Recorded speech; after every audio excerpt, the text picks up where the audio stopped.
नमस्कार दोस्तों, मैं हूं फिजा और आप देख रहे हैं इस वक्त 4 PM न्यूज नेटवर्क। क्या मोदी जी की रैली से ठीक पहले उनके कार्यकर्ताओं को दौड़ा दौड़ा कर पीटा गया? क्या पश्चिम बंगाल चुनाव से पहले बीजेपी के हालात बद से बदतर होते जा रहे हैं? आखिर कैसे मोदी की रैली से ठीक पहले आगजनी और पथराव होने लगा? अब देखिए, पश्चिम बंगाल में चुनाव हो और चुनावी हिंसा ना हो, ऐसा हो ही नहीं सकता। शनिवार के दिन भी कुछ ऐसा ही हुआ जब कोलकाता में प्रधानमंत्री मोदी की रैली से ठीक कुछ घंटे पहले तृणमूल कांग्रेस और भाजपा समर्थकों के बीच हिंसक झड़प हो गई। मामला पत्थरबाजी और मारपीट तक पहुंच गया, जिसके बाद मोदी मंच से ममता बनर्जी की सरकार पर हमला बोलने लगे। वहीं टीएमसी ने घायलों को मंच पर बुलाकर बीजेपी के झूठ की पोल खोलकर रख दी। तो कैसे ठीक पीएम मोदी की रैली से पहले चुनावी हिंसा हुई और कैसे पूरा माहौल बदल गया, सब बताएंगे आपको अपनी इस रिपोर्ट में। आज सत्ता की आंखों में आंखें डालकर पत्रकारिता करना मुश्किल हो गया है। हम पर मुकदमे से लेकर चैनल को बंद करने तक का दबाव बनाया जा रहा है। मुश्किल दौर है, लेकिन हम हार नहीं मानेंगे। इसलिए 4 PM को ज्यादा से ज्यादा ज्वाइन करें और स्वतंत्र पत्रकारिता को जिंदा रखने के लिए जितना हो सके हमारा आर्थिक सहयोग करें। उम्मीद है कि आपके सपोर्ट से ये जंग भी हम जीत जाएंगे। एक तरफ जहां पूरा देश एलपीजी सिलेंडर को लेकर लाइनों में लगा हुआ है, तो वहीं मोदी जी को चुनाव की पड़ी है। आर्थिक संकट के माहौल के बीच बीजेपी और मोदी जी चुनावी माहौल बनाने में जुटे हुए हैं। सब देख रहे हैं कि मोदी जी इस संकट से निपटने के लिए क्या कदम उठाते हैं, लेकिन मोदी जी का सारा ध्यान इस पर है कि कैसे पश्चिम बंगाल का चुनाव अपने नाम कर लिया जाए। लेकिन बीजेपी के लिए पश्चिम बंगाल जीतना उतना ही मुश्किल है जितना मोदी जी के लिए प्रेस कॉन्फ्रेंस करना। लेकिन बीजेपी हर हाल में जीतने के लिए साम दाम दंड भेद सब अपना रही है। जो चीजें ईडी, सीबीआई और चुनाव आयोग से हासिल नहीं हो पाई, वो अब हिंसा से हासिल करने की कोशिश की जा रही है। शनिवार को भी कुछ ऐसा ही हुआ जब कोलकाता में प्रधानमंत्री नरेंद्र मोदी की रैली से ठीक कुछ घंटे पहले तृणमूल कांग्रेस और भाजपा समर्थकों के बीच हिंसक झड़प हो गई। ये घटना केंद्रीय कोलकाता के गिरीश पार्क इलाके में हुई, जो ब्रिगेड परेड ग्राउंड से लगभग 5 किलोमीटर दूर है। पीएम मोदी की ये रैली बीजेपी की परिवर्तन यात्रा के समापन का हिस्सा थी, जो पश्चिम बंगाल विधानसभा चुनाव से पहले आयोजित की जा रही थी। झड़प में दोनों पक्षों के कार्यकर्ताओं ने एक दूसरे पर पथराव किया और नारे लगाए, जिससे इलाके में तनावपूर्ण माहौल बन गया। इस दौरान बीजेपी समर्थकों का आरोप लगा कि वो प्रधानमंत्री के समर्थन में रैली स्थल की ओर जा रहे थे, तभी बिना उकसावे के उन पर पथराव शुरू हो गया।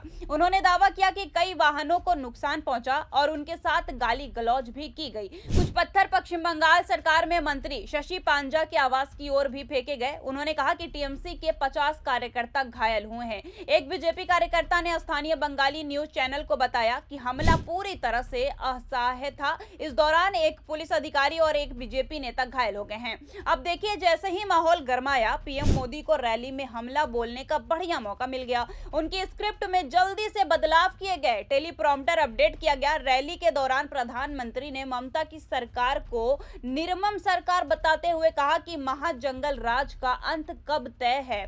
उन्होंने दावा किया कि तृणमूल कांग्रेस की सरकार सत्ता खोने के डर से घबरा गई है और इसी वजह से लोगों को रैली में आने से रोकने की कोशिश की गई है। प्रधानमंत्री नरेंद्र मोदी ने आरोप लगाया कि रैली को रोकने के लिए रास्तों पर यातायात बाधित किया गया है, पुलों पर आवाजाही रोकी गई है और पोस्टर फाड़े गए हैं, लेकिन इसके बावजूद भारी संख्या में लोग सभा में पहुंचे हैं। उन्होंने और क्या कुछ कहा, आप भी सुनिए। साथियों, आज भी इस विशाल सभा को रोकने के लिए निर्मम सरकार ने सारे हथियार निकाल लिए। आप लोगों को आने से रोकने के लिए ब्रिज बंद करवा दिए, गाड़ियां रुकवा दी, ट्रैफिक जैम करवाया, भाजपा के झंडे उखड़वा दिए, पोस्टर फड़वा दिए। लेकिन निर्मम सरकार, साफ साफ देख लो, आज के जन सैलाब को रोक नहीं पाई हो। बंगाल में महाजंगल राज लाने वालों का काउंटडाउन शुरू हो चुका है।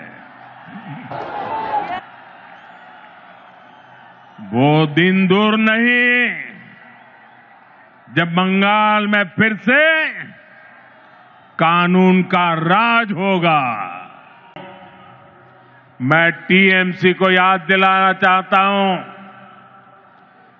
टीएमसी की गुंडागर्दी के दिन अब खत्म होने जा रहे हैं। टीएमसी सरकार के जाने का काउंटडाउन शुरू हो चुका है। यहां बंगाल में बीजेपी सरकार बनने के बाद एक तरफ हम सबका साथ सबका विकास ये मंत्र लेकर चलेंगे और दूसरी तरफ सबका हिसाब लिया जाएगा। दूसरी ओर टीएमसी कार्यकर्ताओं ने इन आरोपों को खारिज करते हुए उल्टा बीजेपी पर आरोप लगा दिया। उनका कहना था कि बीजेपी समर्थकों ने पहले गाली गलौज शुरू की और पथराव किया। कोलकाता में भाजपा टीएमसी समर्थकों के बाद झड़प के बाद टीएमसी की राज्य मंत्री शशि पांजा ने प्रेस कॉन्फ्रेंस में भाजपा पर 50 से अधिक टीएमसी कार्यकर्ताओं को घायल करने का आरोप लगाया।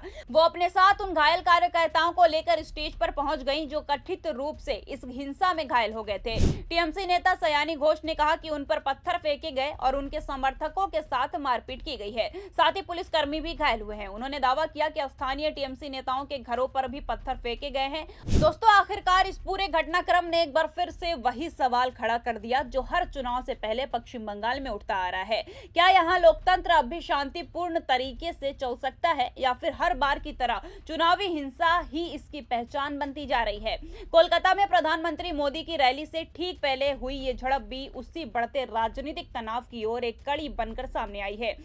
एक तरफ बीजेपी इस हिंसा के लिए तृणमूल कांग्रेस को जिम्मेदार ठहरा रही है और कह रही है कि ममता बनर्जी की सरकार डर के कारण पक्ष की आवाज दबाने की कोशिश कर रही है, तो वहीं दूसरी ओर टीएमसी का आरोप है कि बीजेपी खुद माहौल खराब कर रही है ताकि सहानुभूति की राजनीति की जा सके और चुनावी फायदा उठाया जा सके। सच क्या है ये जांच के बाद ही पूरी तरह सामने आएगा, लेकिन इतना जरूर साफ है कि पश्चिम बंगाल में चुनाव जैसे जैसे करीब आ रहे हैं वैसे वैसे राजनीतिक टकराव भी तेज होते जा रहे हैं। पुलिस ने मौके पर पहुंचकर हालात को काबू में करने की कोशिश जरूर की और इलाके में शांति बहाल कर दी, लेकिन सवाल यह है कि क्या सिर्फ कुछ घंटों की शांति से चुनावी माहौल सामान्य हो जाएगा या फिर आने वाले दिनों में ऐसी घटनाएं और बढ़ सकती है? इस पूरे मामले को लेकर आप क्या सोचते हैं? इस पर आपकी क्या राय है हमें कमेंट में जरूर बताइएगा। अगर वीडियो पसंद आई हो तो लाइक और शेयर जरूर करें और अगर आपने अभी तक हमारे चैनल को सब्सक्राइब नहीं किया हो तो कर लीजिए और जुड़े रहिए 4PM न्यूज नेटवर्क के साथ। धन्यवाद।